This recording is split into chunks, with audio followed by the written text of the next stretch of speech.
like to say that I feel very privileged to be here with you this year at the invitation of Don and the Committee of the Divine Mercy Conference to lead you into the Sacrament of Reconciliation. My name is Sean Kelly. I'm originally from Ballinamore in County Leitrim, and I suppose coming from Leitrim, like any other county, the GAA is usually a great topic of conversation. While we might never have reached the winning heights in Leitrim of such counties as Dublin or Kerry, Tyrone and so on, we still recall with pride the great players past and present. Packy McGarty, of course, is considered the greatest player that ever put on the Leitrim jersey.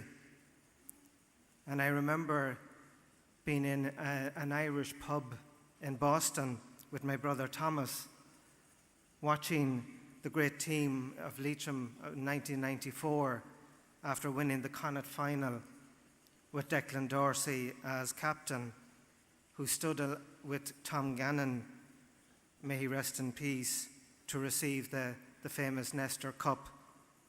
Tom, of course, being the captain of Leitrim, who had won the Connacht final in 1927. So every generation has their own memories of their heroes who played for Leitrim or whatever county they support. Names like Mick O'Connell, the Gouch, Peter Canavan, Ollie Honeyman, Bomber Liston, and on and on. And this got me thinking that as a Capuchin friar, if we as a religious order were compared to a football team, who would we consider our greats throughout history?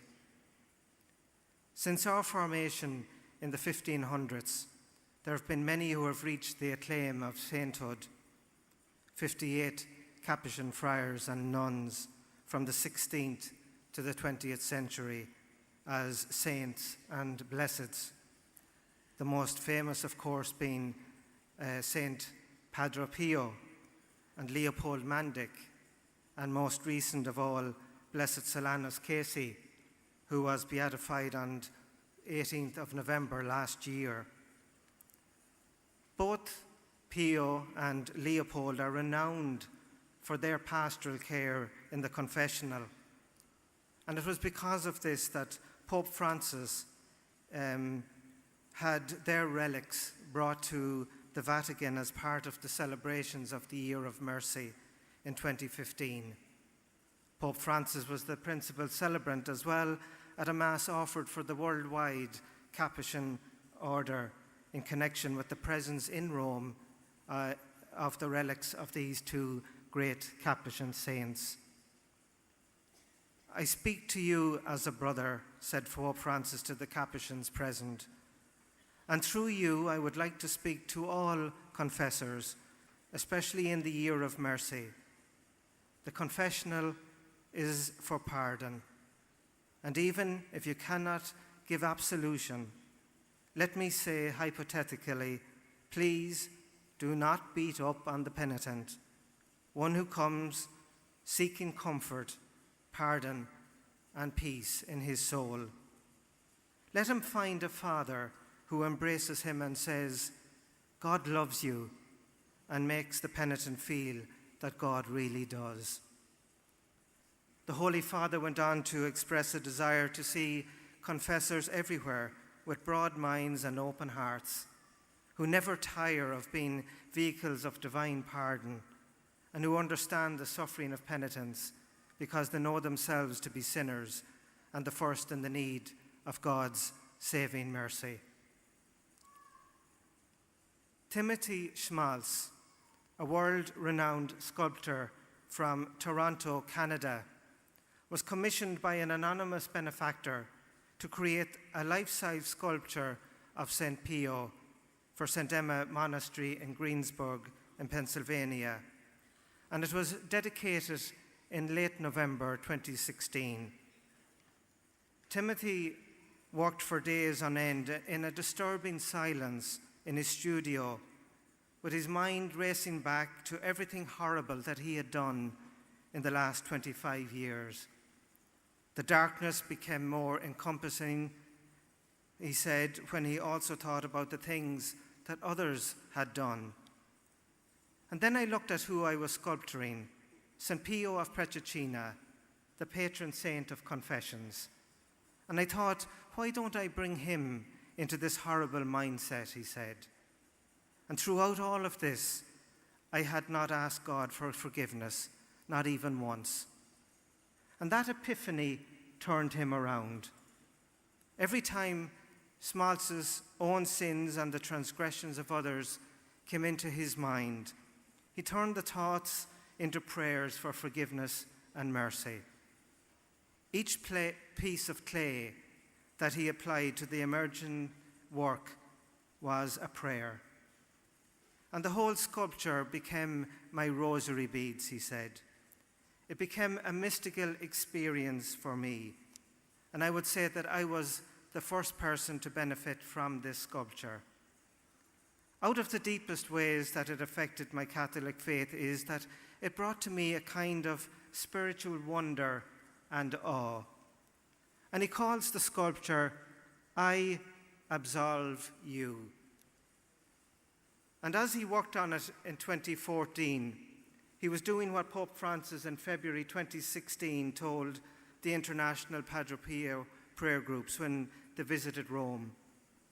The Holy Father told them to let their devotion to Padre Pio help them to rediscover each day the beauty of the Lord's forgiveness and mercy, and to heed the saint's words that prayer is a key that opens God's heart.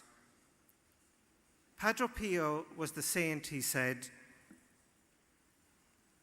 that Pope Francis said, who unleashed the river of mercy through the sacrament of reconciliation. He often spent 12 hours a day hearing the confessions of people who stood in line for hours and hours. Timothy Smalz captured that intensity in the 900-pound bronze sculpture centered by a 9-foot crucifix. Padre Pio sits on one side of the confessional, with his bandaged hand bearing the stigmata to the screen, and his face is pressed to listen to the penitent. And on the other side, where there is a seat for the penitent to sit, it's the face and the bleeding hand of the crucified Christ that visitors encounter. When you see Padre Pio reaching out and then you walk to the other side, it's an incredible lesson thrust upon you when you see that who that hand is imitating. It is Jesus Christ. He credits that artistic impression to the God of surprises. The man who commissioned this sculpture had never heard of St. Pio until a homeless woman told him about the humble Capuchin from San Giovanni in Italy.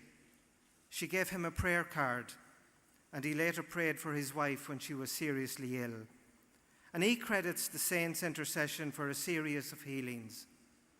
In gratitude, he asked Mother Mary Ann if there was a place in St. Emma's for a statue so that others could learn about Padre Pio.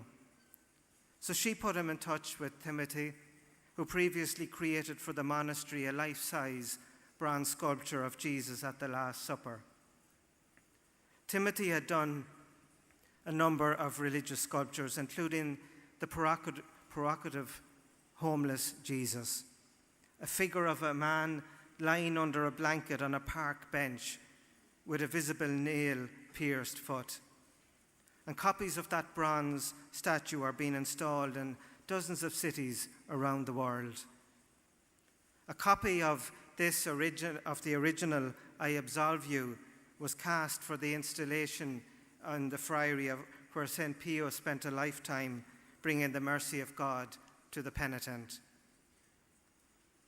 We, the Capuchin Franciscans in Ireland, felt it would be a fitting occasion in September 2017 last year in Knock Shrine on the feast of St. Pio to launch a year promoting vocations to our order and our way of life, so that those who may be discerning a vocational call from God to our way of life can come to a better understanding of who we are through the example of St. Pio's life. The Capuchin Franciscan approach of Francis of Assisi and now Pope Francis is to be a little brother to everyone and to show them the merciful love of God. And this is what St. Francis of Assisi did when he embraced the leper. He said with his actions, "You are not alone in your suffering. I am your little brother, and I want to show you the love that God has shown me." This is what St. Francis did in his kindness towards a lonely widow named Jacoba. Through his actions, he said, "Neither you alone in your sorrow and isolation. I am your little brother, and I want to love you with the very love of God." This was the approach of St. Francis to the people of his time, and it is why he is still so beloved and honored 8 centuries after his death. An American priest called Father Mike Schmitz told the story that he was riding in a shuttle bus with a number of older folks on the way from the airport. And they noticed that I was a priest, he said, and they started asking questions. "Do you do all of that priest stuff?" they asked him. "Yes," he said. "Even the confessional thing?" "Yes," he said, "I do that all the time." And one older lady gasped, "Well, I think that must be the worst. It must be so depressing hearing all the people's sins." And Father Smith went on to say, "I told them that it was the exact opposite. There is almost no greater place to be than with someone who is coming back to God." He said, "It would be depressing if I had to watch somebody leave God. And I get to be with them when they come back to Him."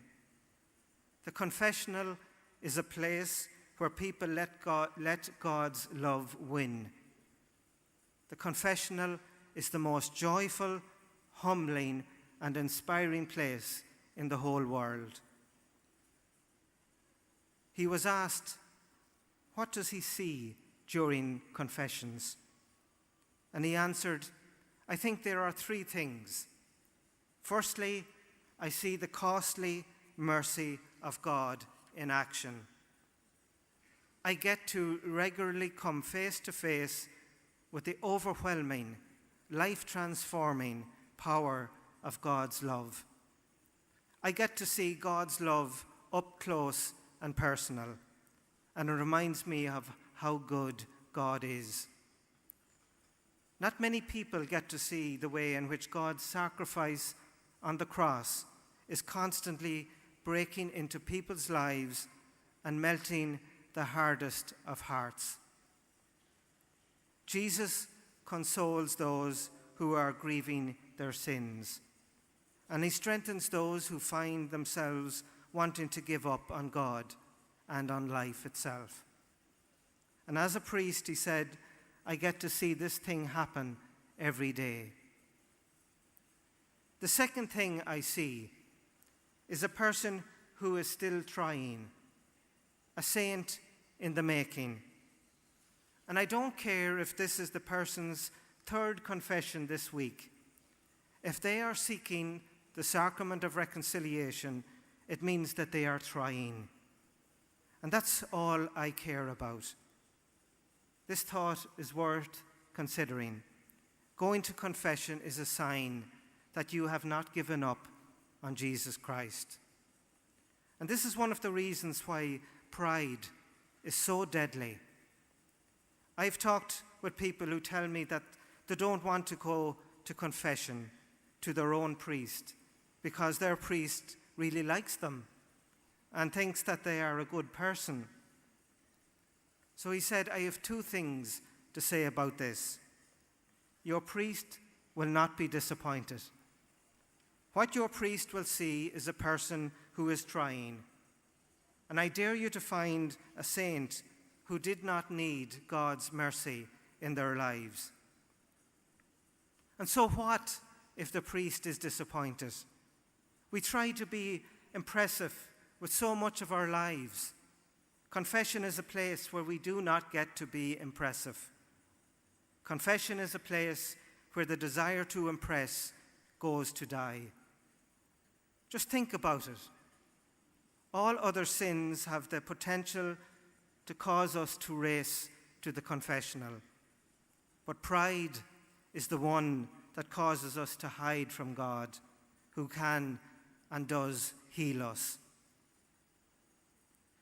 So often, he said, people will ask if I remember people's sins from confession. Scary thought. And as a priest, he said, I rarely, if ever, remember sins from the confessional. And that might seem impossible, but the truth is, sins are not really that impressive. They are not like memorable sunsets or meteor showers or super inspiring movies. They are more like the garbage. And if sins are like the garbage, then the priest is like God's garbage man. If you ask a garbage man about the grossest thing that he has ever had to haul to the dump, maybe he could remember it. But the fact is, once you get used to taking out the rubbish, it ceases to be noteworthy. It ceases to stand out. Honestly, once you realize that the sacrament of reconciliation is less about the sin and more about Christ's death and resurrection having victory in a person's life, the sins lose all their luster, and Jesus' victory takes center stage. In confession, we meet the life-transforming, costly love of God, freely given to us every time we ask for it. We meet Jesus, who reminds us, you are worth dying for. You are worth dying for. Even in your sins, you are worth dying for. And whenever someone's come to confession, he said, I see a person who is deeply loved by God and who is telling God that they love him back.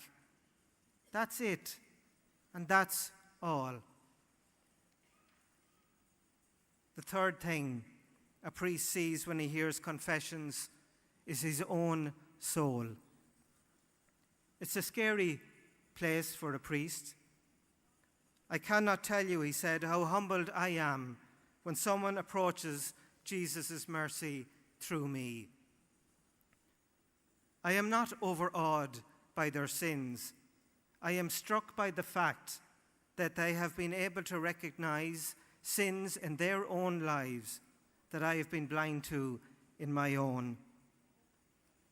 Hearing someone's humility breaks down my own pride, and it is one of the best examinations of conscience a priest can have.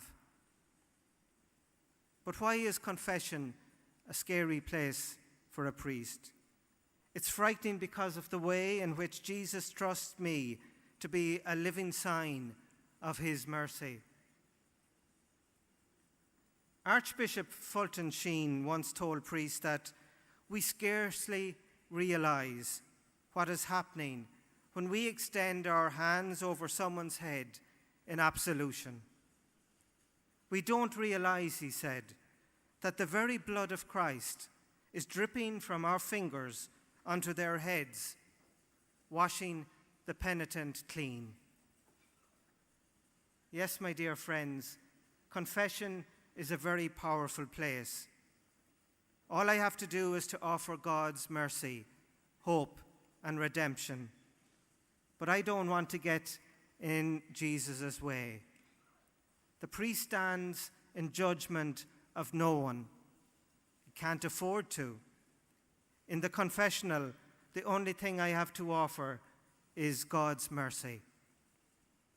So remember, confession is always a place of victory. Whether you have confessed a particular sin for the first time, or if it is the 12,001st time, every confession is a win for Jesus Christ. And I, he said, as a priest, get to be there. And that's what it's like.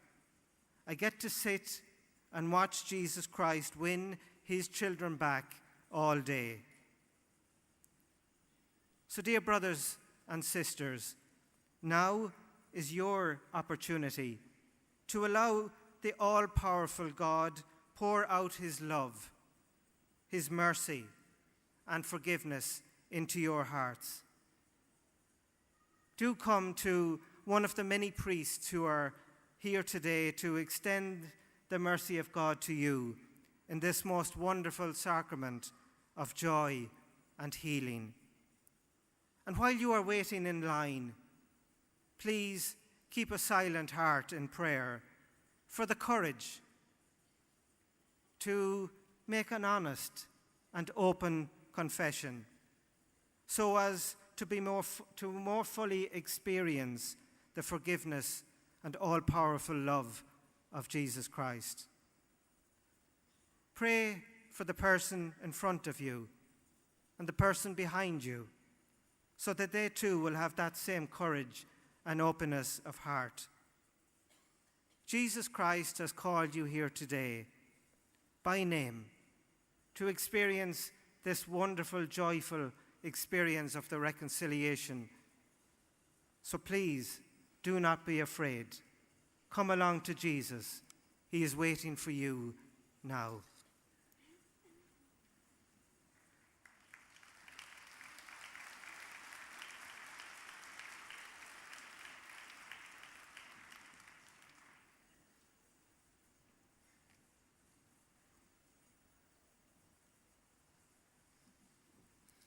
Thanks very much, Father Sean, for that very reflective insight into the gift of the sacrament of reconciliation. And as Father Sean says, Jesus said to Faustina, in the sacrament of reconciliation, that's where real miracles occurs. My priest mass for me. So you're meeting Jesus in the sacrament, and you're meeting his and receiving his healing powers. So it's a very, very blessed time of the conference where at 3 o'clock his floodgates open, the floodgates of his mercy open. So do receive that mercy now, and as the priests will process down to take up their places at the different stations, that do avail of the sacrament. As I say, this is the highlight for me of the conference, this great hour of reconciliation. And the floodgates of his mercy really do open for everybody and heal the hurts that we all carry and don't know how to get rid of. So this is the time now where don't be afraid in your heart to ask for the miracle of healing through this beautiful sacrament that we're blessed to have in the Holy Catholic Church. So the priests will now proceed down to their stations, and as they proceed down to their stations, that we'll have the Stations of the Cross.